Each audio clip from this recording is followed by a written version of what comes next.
Hi guys, welcome back to our channel.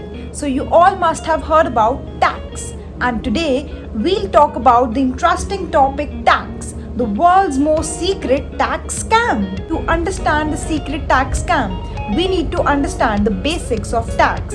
A tax is a mandatory fee or financial charge that is levied by any government on an individual or an organization to collect revenue for public works to provide better facilities and infrastructure. When it comes to buying art, they shimmy out on paying associated cost through a little thing called tax boxes. No, they aren't the boxes on which you tick against your tax return. They are the boxes sent all over the world to avoid what's due to local governments. You import artwork from overseas. The first checkpoint is customs and border protection.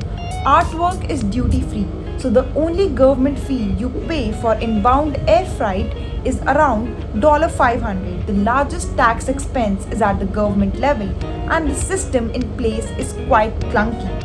In the book, The Explosion of the Art Market in the 21st Century, the veteran art market reporter Georgina Adams served the forces that propelled the stratospheric rise in the market for contemporary art, attempting to explain why.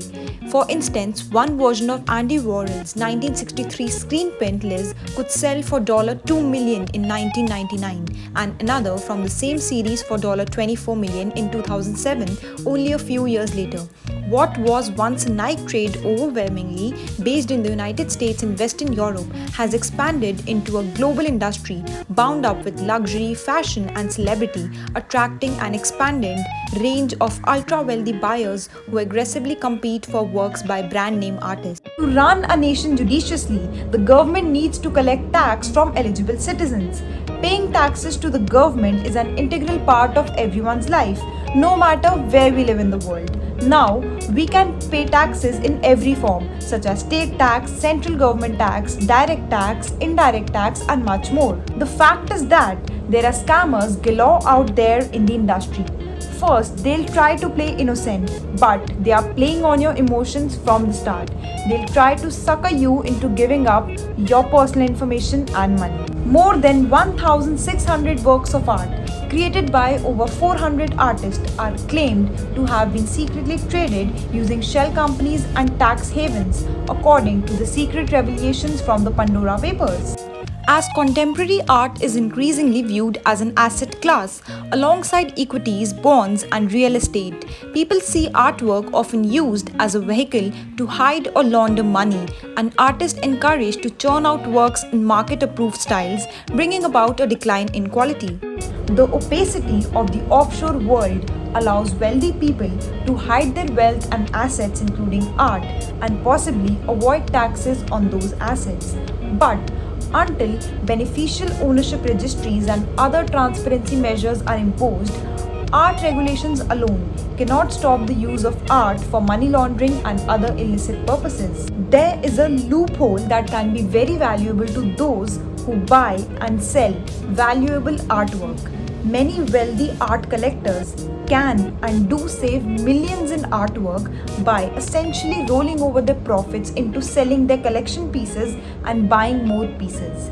As the price of high-end artwork continues to rise, many wealthy collectors are taking advantage of it. The most troubling examples of the exploitation of art for financial gain are perfectly legal.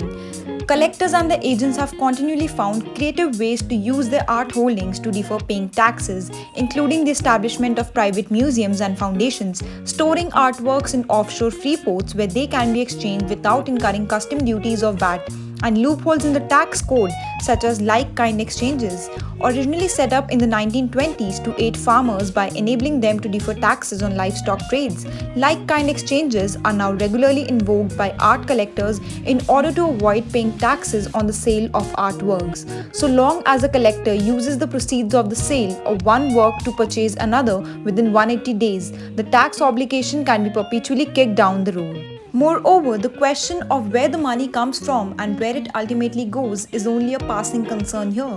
It's no coincidence that the world's most prominent art collectors include Walmart heiress Alice Walton, the Sackler family, whose family fortune has its origin in arms dealing, and hedge fund founder Daniel Och, whose firm paid millions of dollars in bribes to government officials in several African countries in exchange for mining rights. No doubt they would rather be remembered for their patronage of the arts than for profiting of human misery. Instead of paying millions of taxes on proceeds, art collectors, what they do is they turn around and put the money adding to the collection. Many lawmakers found this practice and they make a frown at it, but it is perfectly legal and allows art investors to defer taxes on their income from selling art.